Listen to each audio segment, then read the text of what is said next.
Hello, everyone. Um, make sure you subscribe, like, share, and leave a positive comment. It helps us grow. Just helps the algorithms, and everybody's made to speak to somebody, and you can help in me reaching those somebodies that these messages may impact their lives positively and or save their lives. So I'm asking you if you would be so kind to like, share, leave a comment, and please, if you would be so kind, be so generous to leave a generous comment. Um, like Mama always say, if you don't have nothing nice to say, don't say it at all. But with that being said, I want to get right into it. Never say never. Never, ever open your mouth. Never fix your mouth to say what you will never do or never do again because you never know what you have to do. And there's no shame. There is no shame in doing something that you feel like you rose or risen past, if you will, because that just you may not have done what you needed to do and life comes in full circle. So it's nothing wrong with you if you have to go back and you have to do something that you once did before. You kind of got down the road and you thought to yourself, man, I remember when I used to do that. I'm not going to do that anymore. Never say never. It can be a job that you once had. You may have thought that you did everything that you were supposed to do so that you don't ever have to do that job again. But if that job is the only thing left for you to do and you have to go back and do it, and you're concerned about what people think in your inner circle and your outer circle by you having to go back and doing that, by you having to go back and do that job. Remember, you don't have to explain anything to anybody. You don't have to explain anything to anybody. Nobody understands your glory because nobody fully understands your story. Go take that job. Uh, go take that position. Uh, go back to that person that you needed to, that you thought you were past, and you maybe you didn't come out of your mouth and said that person wasn't beneath you, but your actions showed that that person was beneath you, and you won't own up to the fact that that person you felt you dealt with in the past was beneath you. But the same ladder that you go up, one day you got to come back down in some way, shape, or form. So you just got to be careful how you treat people. You got to make sure you don't burn any relationships. Some of you came into some money and you left your jobs and you were feeling so good and so high. You went in there and you disrespected everybody at that job. You know you didn't treat those people right. You know you didn't do right by those people. And you know you didn't handle things on the way out the way you should have. But those are the people that you might have to see again. So you got to be careful how you treat people. And just because things are looking up and things are looking forward, that doesn't mean anything. That means you can just, it means that those people served you at a certain time in your life, and you should show gratitude for those people. You should show gratitude for those places, those occupations, those things. You should show great gratitude and humility. Okay. You should show that because even if you never do it again, being humble and showing gratitude may be the very reason you never have to go and face those people again in that capacity. But when you don't do things right by people, it's going to come it's being sown into the universe, and then the universe is going to return your investment. You're going to have your day of reckoning. You're going to have your day of harvest, and it's going to either be good or it's going to be bad. If you know you did something wrong by somebody, you should go back and try to correct that, even if you're in a position right now. Like if you were on that job and you started a business, or you ran into some money, or you moved or something like that, when you have the opportunity, you should reach back out to them and you should say, hey, listen, I was a whatever, whatever. And, I just don't want to burn any bridges with you guys. I do want to say I'm sorry. I do want to say I'm sorry and I appreciate everything. And I just got beside myself. Why? Why do you do that? Because you just never know in life what's going to happen. You never know if everything in your life is going to start falling apart, and you need that person to go back to for whatever it is that they supplied you, and you may need it again. Don't burn any bad bridges. Don't burn relationships. Relationships you get in, and I remember there was a girl that I got in a relationship in, and I moved.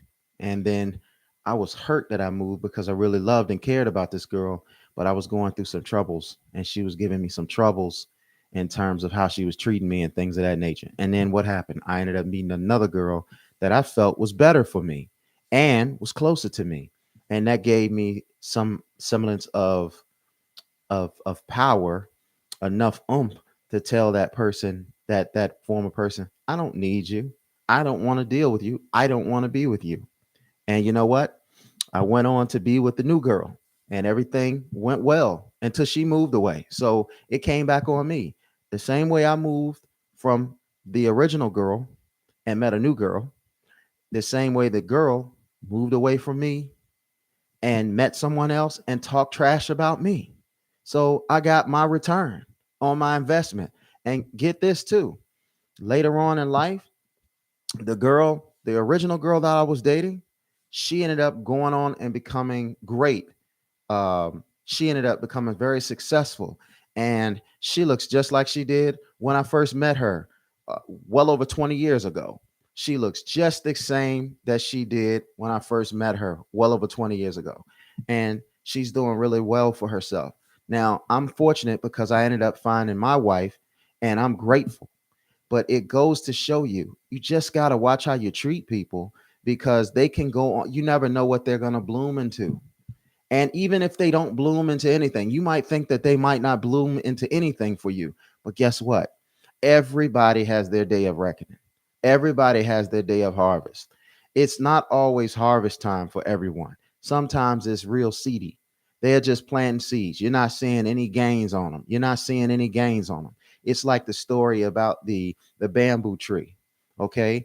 The first year after you plant a bamboo tree, you don't see nothing. Second year, nothing. Third year, nothing. So what would make you keep watering, watering, watering? It's because you believe that something is going to sprout. And fortunately for a bamboo tree, it's not the first one that's been planted. So we have history. Do you have the patience? Do you have the patience of what history tells us is going to happen? Fourth year goes by, nothing. Boom.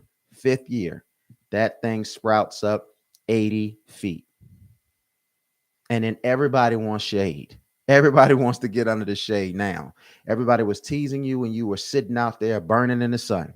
Everybody was making fun of you when you were sitting there turning over your soil, uh, watering, fertilizing, all the things that you need to do to cultivate that massive amount of growth in the fifth year. Nobody could see it. Nobody could see it. Nobody could see it. Are you doing something in your life right now that nobody can see? Nobody believes in? People telling you that you are wasting your time? Is that you? Is that what you're doing right now?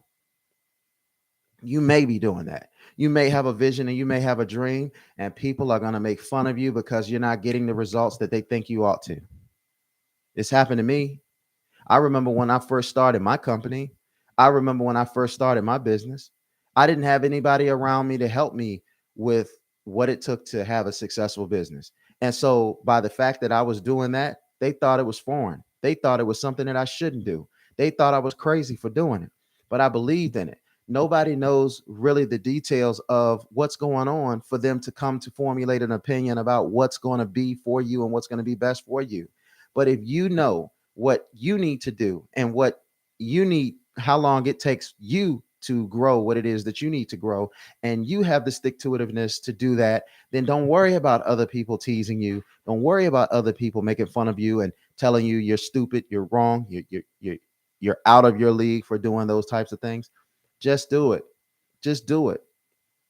And when things start to turn for you, and you can walk away from your job, or you can walk away from your career, or you can walk away from things as you knew it, and you can do things better, that is a keen opportunity for you to be grateful, humble, and show gratitude for everything that's connected to you that's about to be lifted away from you and changed. You don't understand the full story. You only know in part what's going to happen. And part of the reason that you got to what you got to is because you could see a little bit more than everybody else could see, enough to keep you going, enough to keep your faith. But you knew that this was the timeline. You knew it was going to take you a couple of years. You knew it was going to take you 5 years. Watch this. With my insurance business, I left, I was working for a company, and I worked for this company, and I left this company to start with this, start contracting with a new company. Okay. I didn't burn my bridges from this company. What I did was I told them, hey, my time is coming near, and I want to know if I can give you either a 2 week notice. Most jobs say 2 week notice, but I said, I just want to give you a 2 week notice, or I can stay on a little longer for the training of the new person that's going to replace me. And by doing that, that company didn't have to skip a beat, because I remember when I was on that job, when people would leave the job, they would leave with no 2 week notice. They would leave for nothing. They would just say, I'm out. And you know what it did to the company? You know what it did to us as employees? It dumped all of their crap on us. I hated that. And so firsthand, before I made my decision to leave that company, I knew what it was like to have things dumped on. So I didn't want to be a person that dumped on anybody else. So I said, listen, I know the normal standard protocol is 2 weeks. I know the standard protocol is 2 weeks. But listen, if you need me to hang around longer than 2 weeks, I can. The boss said, I really do. I need to find someone else. This is news to me. I said, great.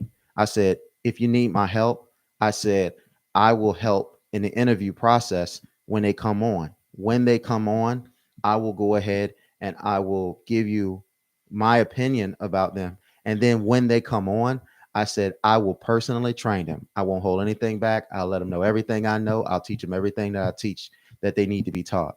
You'll really do that? Absolutely. And that's what I did. I ended up staying on for almost 4 weeks instead of 2 weeks, because we wanted to make sure that we got this new employee off the ground and running. Then I looked at the boss and I said, do you need me for anything else? He said, man, I certainly appreciate you, man. Thank you. You always have a home here. And guess what? Guess what ended up happening? The time came where I needed that person again for something. And I was able to go to them with ease, without the toil of, is this person going to accept me? I knew with confidence that this person would accept me, because I didn't do anything wrong by this person. Yeah, it takes a little bit longer and it's a little more work to do the right thing. But I have experienced in my life when I burned people before what that felt like. And then I felt firsthand what it was like to burn people. And just like that relationship that I had, that helped me in terms of how I handle things in the future later on with this particular job.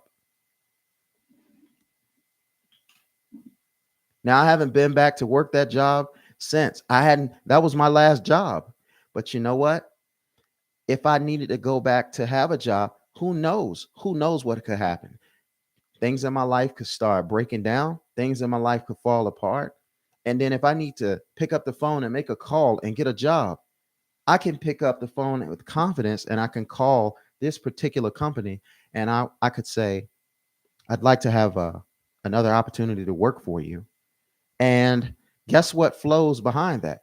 All of the things that I did that was good for that company, what I brought to the company, the relationship that I kept intact, the bridge that I didn't burn with the company, all of those types of things keeps me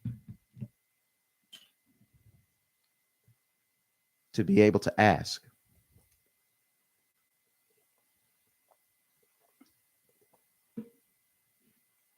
So now, so what's going to happen now with you?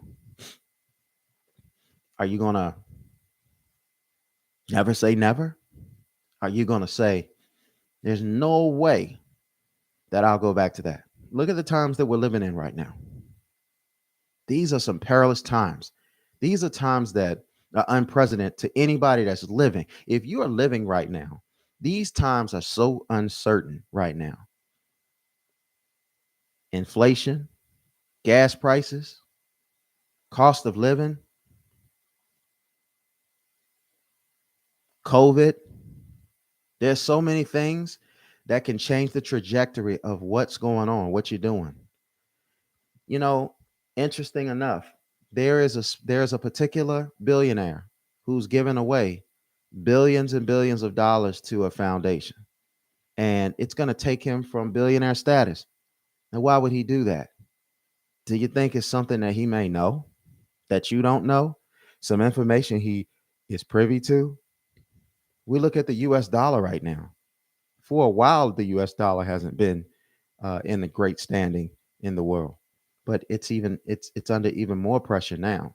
There's been more money printed in the last 6 months than it has been since since take coming off the gold standard. Don't you think that's going to have an effect? Look at the prices of how much gas is not gas, but look at the prices of how much these homes are going up on right now. I mean, it is ridiculous. These homes are now way overvalued. And I'm not going to pretend to tell you all of the details about what's going on with that. But isn't that something fishy? Look at the confidence that these businesses have in America right now, and the stock market, and what's happening with the stock market. It's unbelievable. You don't think that 2008 is possible? You don't think the Great Depression is possible? You don't think that it gets worse than that? You don't think it can get as worse as that? Once upon a time, taxes was as high as 94%. Imagine getting a dollar and Uncle Sam taking 94 cents from you for every dollar that you make. What would that turn this world into? What would be at stake? Would you be first in line for all of the people that you stepped on? No. You don't know what somebody can come up with, what somebody can concoct. And just because you can't see their vision, just like they couldn't see your vision, doesn't mean that they don't have a vision, and doesn't mean that there's going to not be a manifesting date.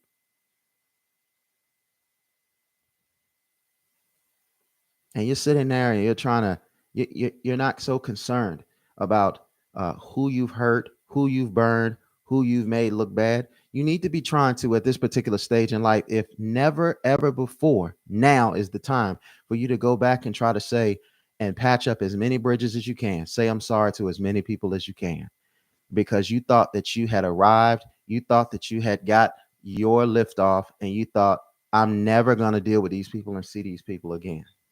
And nobody can sit here and say they know life well enough for what they're going to have to deal with and what they're not going to have to deal with. And it's not always monetary the way you might have to deal with somebody. Some of you people have gone out there and made a nice living for yourself and created some security for yourself beyond what most people have. And that gives you such confidence to just talk to people and do to people whatever you want to talk and do to people with. And it's just not going to bode well for you, because you know people can tell you right now that has ever experienced success and then experienced famine. The famine can be so bad nobody can remember the success.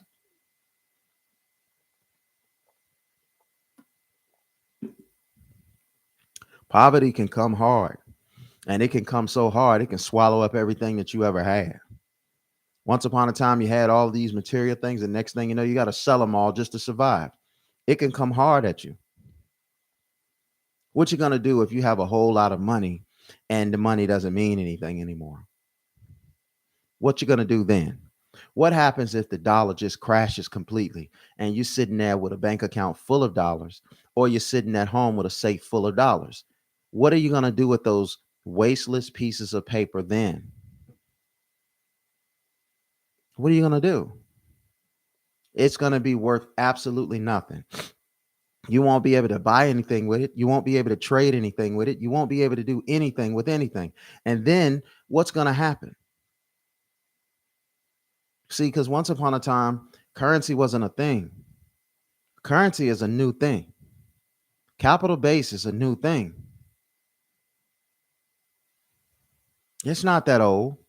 Civilization was going on long before capitalism. Civilization was going along long before that. People was on the barter system. People was giving this to get that. People were living off of the land. People were growing their food, eating. I have a friend of mine who lives over in the Philippines. They don't live like we live over in the United States. They can live without a job because they live off the land, something that we have had taken away from us or that we walked away from. So do you think that if if things came if things came to head and boiled over, do you think that you have the skill set to be able to survive all on your own? Absolutely not. You're going to have to need somebody for something. So just because you're financially in a place where you don't have to have relationships with people, you may, just like my mom used to tell me, you may get by, but you're not going to get away. And no road is so long that it doesn't have an end. You just don't have the propensity to see the whole road. And you've taken your eyes off the road a lot of times because you think you're so familiar with it. But it's new potholes that are developed, sinkholes too. There's new curves and turns and twists that you weren't even aware about. There's been a construction crew on the road that you're traveling. For years, you've been traveling that road backwards and forward, and you think you know the road. But you know what? They broken that road up. It's some changes to the lanes. It's new lanes. It's new turns. It's new twists. Some of the exits on the road that you are so comfortable traveling doesn't have an exit anymore. What is the alternative? What is the reroute? What is the detour? You don't even know. You're not even prepared because you're so cocky. You think that everything is laid, made, and cool in the shade. And you think you can just sit there and you can sip your lemonade. But guess what? It's not all roses for you. Life is not a bunch of roses. Everybody wants things smooth and everybody wants things well. But life can turn on you and life can throw you a curveball and life can be tough. What are you going to do and what are you willing to do? So never say never. Never say that you're not going to do something because you're above it. Even if you don't, it's not even so much what you say, it's what you're thinking.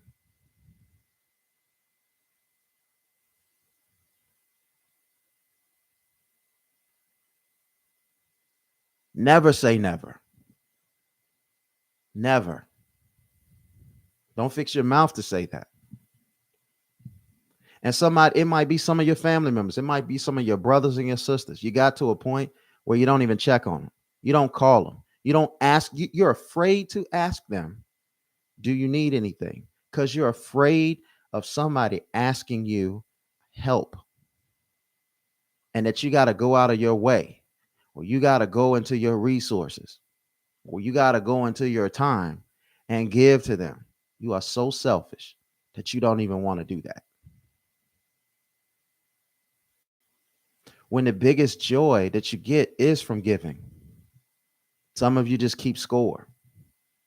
I did such and such for you. Look, it's one thing to bring it up. That's not keeping score. But what I'm saying about keeping score is you've put somebody is in a situation where they depend on you, and all you do is you keep track of everything that you did for them and how much it cost. I knew a couple of people that every time they did something for somebody, they kept a notebook of it. They kept all the little scores and everything that they did for a person. Like, who would take the time out for an effort of writing down every favor that they did for someone or someone's? But I know a few people like that. Just write down everything. Oh, I came and fixed your ABC. Let me write that down. Oh, I came and picked you up at such and such time because you were stranded. I'm gonna write that down. And literally kept a notebook of it. and you think that that's good. There is no reward for you if you keep track of everything that you're doing for somebody. How many things do you do for people and you don't even remember you did it? They do, but you don't. You just did it out of the kindness of your heart and you let it go and you released it. No, but you keep track of everything that you do for someone because that's what you do. I got to do it. You don't get any merit for your loans. You get merit for your grants. Do you know the difference between a loan and a grant? A loan is something that you pay back. A grant is something that you do not pay back. How many grants are you given? I'll even take it a step further. Some of you will be that way. Some of you will be kinder to people that are outside of your circle, your outside of your family. You will do things for people outside of your family. You will do things for your friends, and you will do things with your coworkers, or you will do things with your teammates and all of that other stuff like that. And you'll have a whole family there going through something, suffering. And half of the time, you don't even know that they're suffering because you ain't even checking on them. You're afraid. You're afraid. I remember this guy said one time, a real boss puts other people on so that they don't end up in a situation where they are needy. Some of you will get put on in your lives and you won't look back to try to put anybody else on. You'll make every excuse why something wrong with them. And the reason that they don't have anything is because they didn't make the sacrifices, that they didn't do what you did. And sometimes the closest people can get to a blessing is the blessing that you get. Now, are you a vault for blessings, or are you a channel for blessings? You make $500,000 a year. You make $500 million a year. Doesn't matter. You make all of this money. How many people have you put on? How many people have you given fishing lessons to, fishing lines, bait, and teachings on where to go, when to go, and how to do it so that they can fish for themselves and teach someone else how to fish? See, that's a real boss move. And I don't like the word boss, but you get what I'm saying. That's what real leaders do. Leaders create leaders. But you're sitting over there and you're making all of this money, or you're sitting in all of this prosperity, or whatever the case may be, and you can't even take the time to show somebody else how to do it.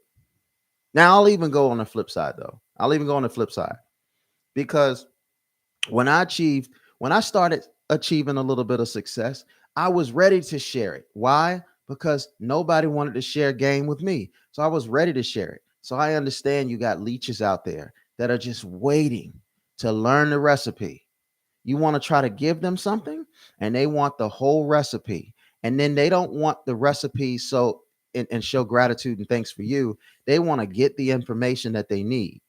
I'll give you a case in point. Not can't drop any names because of a lot. There's been some things that I cannot discuss or speak of. But I had this idea one day, and I wanted to test the idea and prove its theory. See, because here's the thing.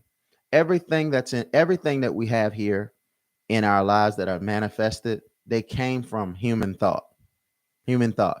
From the computers to the telephones to this microphone. It was a thought. Somebody said, I'm tired of screaming and hollering. I want people to hear me. Let me create a microphone and let me create a speaker. That's how things happen. When we have problems, we solve them. Okay. So back to what I was saying. So I had this particular person that I knew, or I didn't know this person. Let me back up. So I had this idea early on in my business about something that would work. All right. And so I knew nobody would understand it because nobody was doing it. So, but I tried it. And when I tried it, I had, um, let me see, what was the rate? Hold on just a second. All right.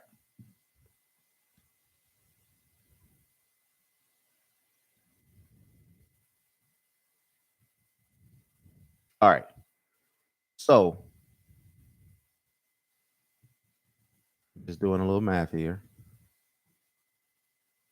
So I had a 400% rate of return on this thought that I had in my mind, because that's what it was. And I had a 400% rate of return. The problem was I didn't have the resources to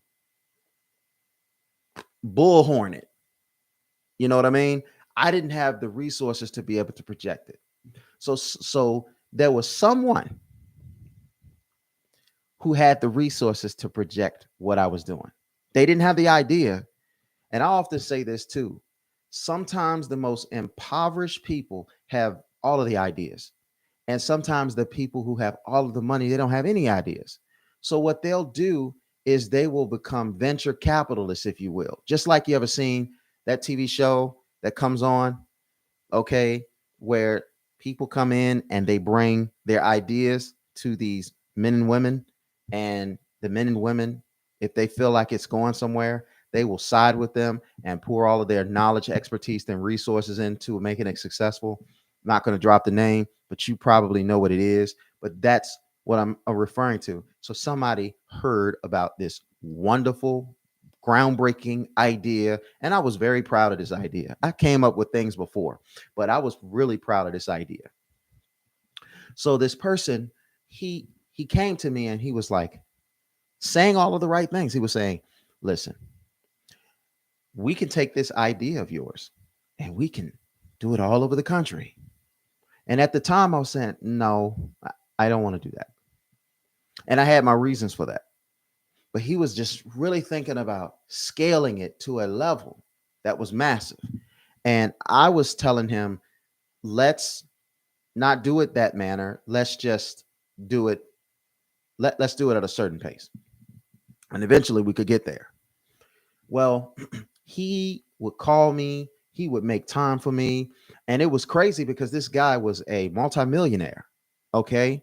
And I'm not going to say how rich he was, but he had owned two handful of companies. And so this guy had money wasn't a thing for this guy. Okay. This guy, he had his own private jets, all that other stuff like that. So this guy, and he just came to me and he was just like, I'm really blown away about this idea. And how he found out this idea, because I did share it with a colleague of mine. But I shared the overview of it. I didn't share the intricacies of what this idea was. So this colleague of mine knew of this guy.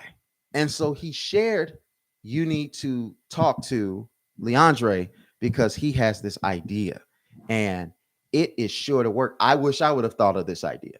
Now, my colleague, who I won't name, was in the industry and making and doing very well. This cat was making over six figures a month residually. And in case you don't know what residually truly means, let me explain the residual like this. Residual is money that you made doing something that you don't have to do again, and you will continue to make money off of it. So if I created a t-shirt, if I created t-shirts and I sold them, well, I'd have to do it all over again. But if I created a machine that made t-shirts and a and a and a internet page called a lead capture page or a landing page, that landing page, if shopped correctly, could get in front of the eyes of consumers who wanted my t-shirt, and it could take in the information, and then I could have someone take the information and the credit card information, process that information or get that information processed, and then have the shirt shipped out with my automatic machine maker. And then and then I would get paid on it. I wouldn't have to work anymore. I wouldn't have to go in there and make t-shirts anymore. Okay. So that's the power of residual. And so I used to get excited because I used to make at one point, I used to make, let's just say, this amount of money. Okay. I used to make this amount of money. All right. And I ended up having a residual check coming in for that amount of money. All right. So my personal efforts was getting me this, and my residual efforts that I didn't have to do anything for was getting me that.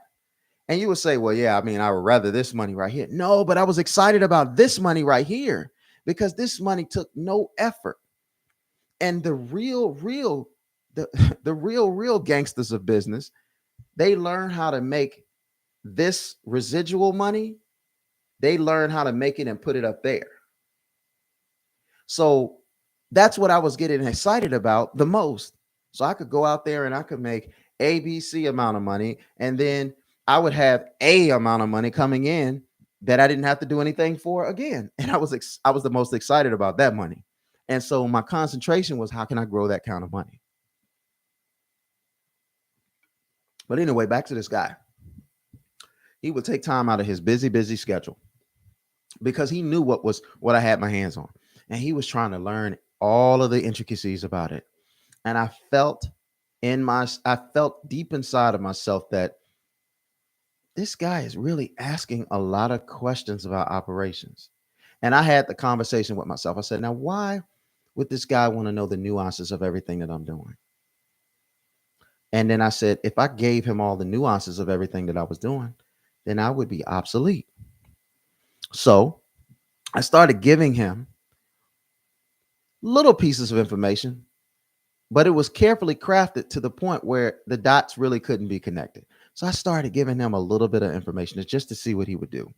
And while I was doing that, I was asking him, I said, hey, you know, what kind of agreement are we going to have? He was just like, well, I can, your idea, my resources, we can split everything down the middle. I was just like, can we get that in writing? He was like, we'll get to that. And I played dumb. I was like, oh, okay. So I started disseminating information at a rational pace. Okay. And I didn't know when it was going to click for him and he would have confidence, but I wanted to give him enough information so he felt confident about what I was giving him to the point where he could run. And sure enough, guess what happened? There was no loyalty. There was no faithfulness in business. He didn't get to where he got to. He even said that to me one time. He even said, I didn't get to where I got to because I played by the rules. And look, guys, most of them don't. Most of them don't. Why? Because the only people that can play by the rules are the people that have the true visions. Because there are no rules for the vision. Once the vision manifests, then the powers that be come into play and say, all right, well, we can't allow this to happen anymore. So we're going to put these sanctions in place. We're going to put these policies in place. Da, da, da, da. And then it makes it harder for people to do it thereafter. Because here is it's about classism. It's about classism.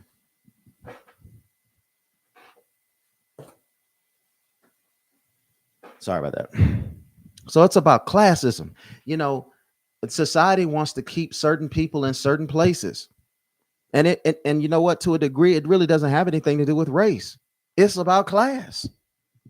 It's just so happened that most people in certain classes look a certain way. Just like, but there's poor white folks. There's poor white folks. There's some impoverished white folks and other ethnicities of people. It ain't just folks that look like me. Now, so all of a sudden, this person all of a sudden got really busy. Oh, it's coming a time now where they are getting into the office and they're getting really busy. And so he basically put another person on the job, and the other person didn't have a relationship with me. So the other person, when they were dealing with me, they were very matter of factly. They were just like, here, tell me what I need to do to get this going and who I need to get involved in. And it was very, it lacked personal, if you will. It was no personal connection there, like me and this guy made in regards to things. And we had not just talked about the theory and components that I had in place for what I was doing. We talked about a lot of different things. And so there was a connection there, but he just cut me off like that. because he felt like I got what I need from him. I would call him, I would email him, he wouldn't respond. And lots of time went past because the reason he couldn't respond, they said, was because he was involved with, he this was the busy time of the year. Well, that time of the year turned into a full year. So come on, you got to be very, very careful.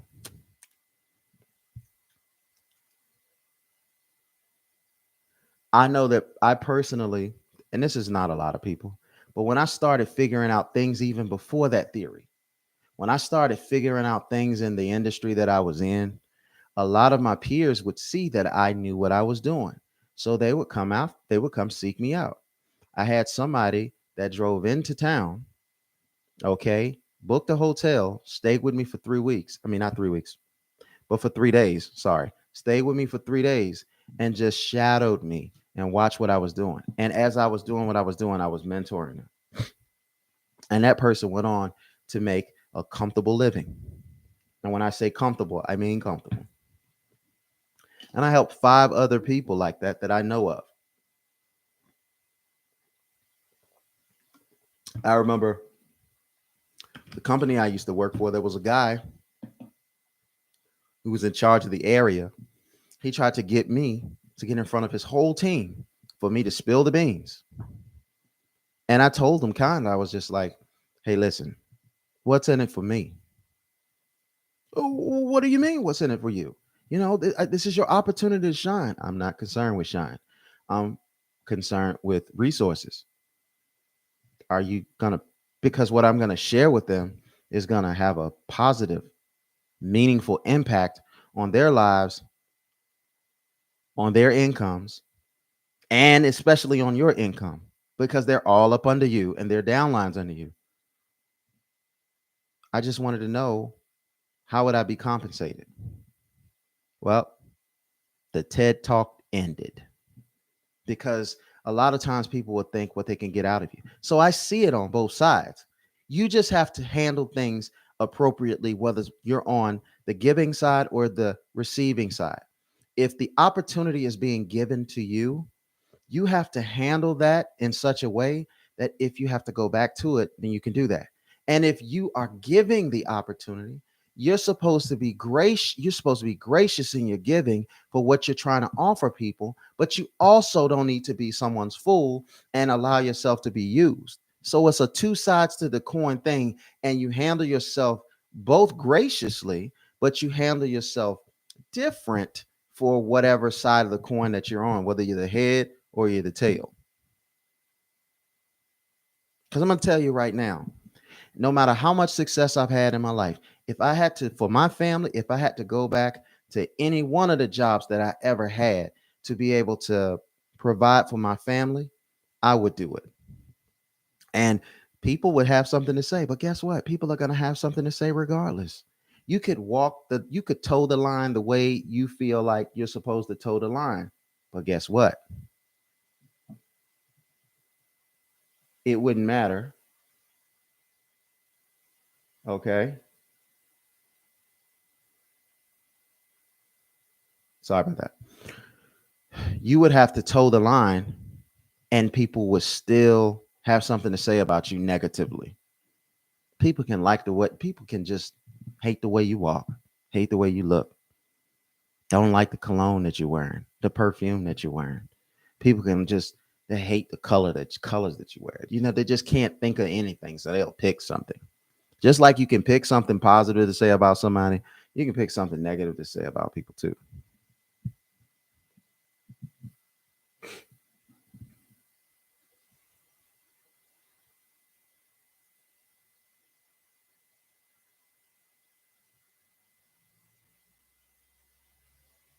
So you got to ask yourself, are you too egotistical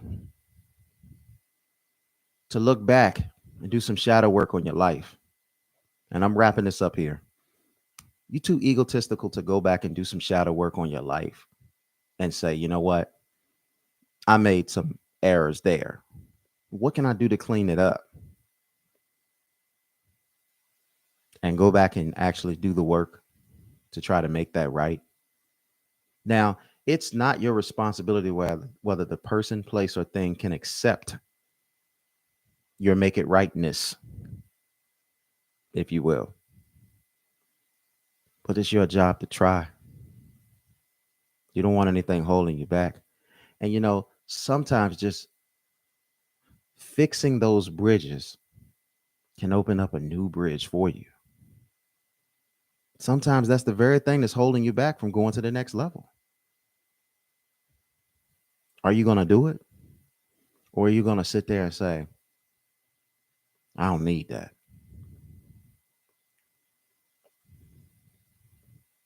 Stop saying never. You say, I hope I do not have to do this again. But if I have to, I would like to be able to do it again. The fall from grace can look different from one person to the other, from one situation to the other. Sometimes your fall isn't that far. Sometimes your fall is all the way to the ground. Now, you may be a big boss, you may be a CEO of a big time company, you may have created something that is great, and you could fall all the way down to the ground. You may have to start all over again, and you may have to get a regular job, whether it be part time or full time. You too big for that? Oh, people know me. I can't do something like that. Well, can you humble yourself and say, I need the job? My family needs to eat. My family needs to live. And I will do anything to take care of my family. If you're not that humble, if you're not at least that humble, and that's not as humble as you can go, but if you're not at least that humble, you could put a cap on your rise and you can open yourself up for your fall. You don't want there to be a cap on how high you rise. So you got to treat the ground level like something, because the ground level is what makes it possible. Let's take your favorite fast food restaurant. Okay. Let's take, without naming names, let's take the most popular fast food restaurant that you know of. Okay. All right. When you go, no matter where you go, now they have these chain of fast food restaurants everywhere. No matter where you go, everything still looks the same. Do you know why? Because there is an operational pattern for everything. So, you know, they make there's the food prep that's there, the cash register that's here, okay, the soda machines that's over there, okay, and oftentimes they've got everything broken down to timing and buttons that need to be pushed, so it can keep the consistency of the product and service that they're trying to give out to you. Okay, well, guess what? Those people that are barely on minimum wage, you see, those people are the bedrock of the company, and the company would be nothing without them. Now, they are replaceable, and there are a lot of people that are lined up waiting for those jobs. So sometimes when you go, I remember when I used to do job applications, sometimes there weren't any openings. I would fill out the application anyway. The reason why is because that would put me in contingency for if an opening happened. And what does that do for a company? That gives them the confidence that if the person that's doing the job isn't doing the job good enough, gives them the confidence to let them go and tell them, hey, look, you don't have to appreciate this position, but we get somebody in here right now that can do that job just like you. And then they treat these people on the bottom, these foundational employees, they treat them like button pushers because they made the job a button pushing job. And then when this person doesn't show up to work on time, when this person is miss work, when this person is not doing their work when they are on the job, if they're not moving at the efficiency that they feel like they should, be moving at, then they will just ship that person out of here. They'll go back into that stash of application and they'll call all of those people that put in those applications. And they told these people, hey, look, if something becomes available, we'll give you a call. And people are like, please call me. And then they just get that one person on the phone that say, hey, look, are you still interested in coming and working for our company? Yes, yes. I'm so interested. Yes. All right, I can have an interview for you tomorrow. Biggest blessing to that person that had a hard time trying to find a job. That person might not have been able to find a job because of their record. That person might not have been able to find their job for a litany of things, but now they got a job, they taking it. It may not be what they want, but they are just so happy to be able to have an opportunity to make a paycheck that they taking that job.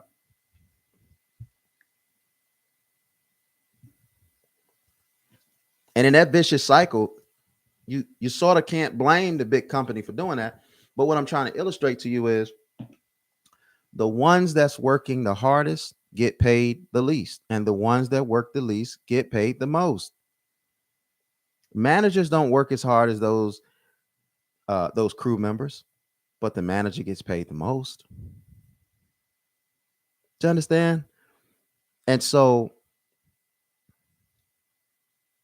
if you fell from that, if you fell all the way to the bottom because you've been in some semblance to the top, are you going to be able to humble yourself?